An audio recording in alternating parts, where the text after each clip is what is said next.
अब तक आपने देखा कि गठबंधन की गांठें खुलने लगी हैं, तो वहीं विपक्षी दलों में दरार भी पड़ने लगी है। लेकिन इसके संकेत चुनावों से पहले ही मिल गए थे। पहले ही इस बात का इशारा कई बार किया गया था कि अगर गठबंधन के हिस्से हार आती है तो ये गुलदस्ता अपने अपने बगीचे में जा सकता है, और सपा के हिस्से में तो ये हार के बाद की नाराजगी का तीसरा मौका है, जब साथ चलने का वादा करने वाले चुनाव बाद ही वादे से मुकर गए।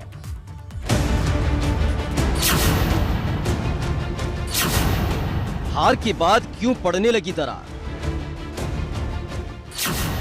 दलों के दिलों में क्यों खड़ी होने लगी दीवार?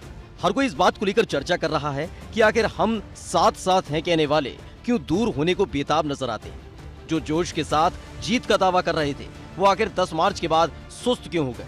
इस पूरे घटनाक्रम के लिए आपको जरा पीछे लेकर चलते हैं। एक एक कर कई दल सपा से जुड़ते चले गए थे। पश्चिम में अखिलेश यादव के साथ आरएलडी के जयंत चौधरी आए। पूर्वांचल में सुभाषपा के ओम प्रकाश राजभर समाजवादी पार्टी गठबंधन से जुड़े। वहीं प्रसपा के राष्ट्रीय अध्यक्ष यानी शिवपाल सिंह यादव भी सपा गठबंधन से जुड़े। अपना दल के भी सपा गठबंधन में शामिल हुआ, तो वहीं महान दल के अध्यक्ष केशव देव मौर्य भी सपा गठबंधन में शामिल हुए थे।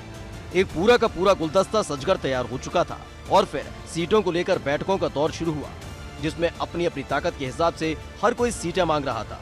कभी पश्चिम में आरएलडी से बात नहीं बन पा रही थी कि आरएलडी को लग रहा था कि किसान आंदोलन की वजह से वो ज्यादा ताकतवर है, तो वहीं पूर्वांचल में जातिगत आंकड़ों के हिसाब से सुभाषपा, अपना दल के और महान दल दावेदारी कर रहे थे। इन सब के बीच प्रगतिशील समाजवादी पार्टी से भी सीटों के बंटवारे को लेकर बातचीत अटकी रही। एक लंबी बातचीत और ताजा माहौल को देखते हुए एक एक कर सारे दल सपा के सामने हथियार डालते नजर आए और फिर सामने आई थी एक फाइनल लिस्ट, जिसमें समाजवादी पार्टी ने 348 सीटों पर चुनाव लड़ा, तो वहीं राष्ट्रीय लोकदल ने 33 सीटों पर चुनाव लड़ा। सुभाषपा ने 18 सीटों पर चुनाव लड़ा, तो वहीं अपना दल के ने 4 सीटों पर चुनाव लड़ा। इन सब के बीच महान दल के प्रत्याशी सपा के सिंबल पर चुनाव लड़े, लेकिन जब चुनाव नतीजे सामने आए तो चौंकाने वाले तो थे ही, साथ ही दरार डालने का काम भी किया, क्योंकि समाजवादी पार्टी ने 348 सीटों में से 111 सीटों पर चुनाव जीता। वहीं राष्ट्रीय लोकदल ने 33 सीटों में से 8 सीटों पर चुनाव जीता। सुभाषपा ने 18 सीटों में से 6 सीटों पर जीत दर्ज की। वहीं अपना दल ने 4 सीटों पर चुनाव लड़ा, लेकिन एक भी सीट नहीं जीत सकी। इस बात का जिक्र अब गठबंधन के दल करने लगे हैं, लेकिन अगर इस हार के बाद पड़ने वाले दरार की पृष्ठभूमि को अखिलेश यादव के परिदृश्य में देखें तो अखिलेश यादव की ये वो तीसरी कसम है जो विफल हो गई। 2 लड़कों की जोड़ी। 2017 में अखिलेश यादव ने राहुल गांधी का साथ लेकर यूपी का रण लड़ा था। सपा और कांग्रेस का गठबंधन हुआ था और 2 लड़कों की जोड़ी का जमकर जिक्र हुआ था।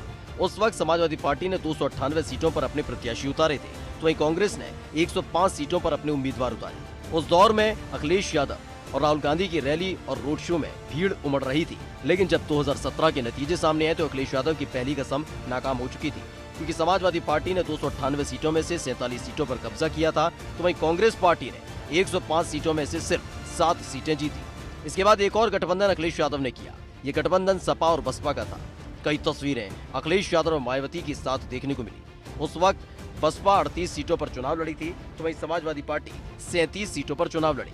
लेकिन सपा बसपा का यह मिशन भी सपा के लिए संजीवनी साबित नहीं हुआ, क्योंकि जहां बसपा ने 10 सीटें जीती तो समाजवादी पार्टी सिर्फ 5 सीटों पर सिमट गई। इस बार कई दलों के साथ मिलकर समाजवादी पार्टी ने गठबंधन का गुलदस्ता तैयार किया, लेकिन वो भी परवान नहीं चढ़ सका और अब गठबंधन के साथी एक एक करके जो तेवर दिखा रहे हैं वो गठबंधन में पड़ने वाली दरार की तरफ इशारा कर रहा है। Bureau report, ABP Ganga.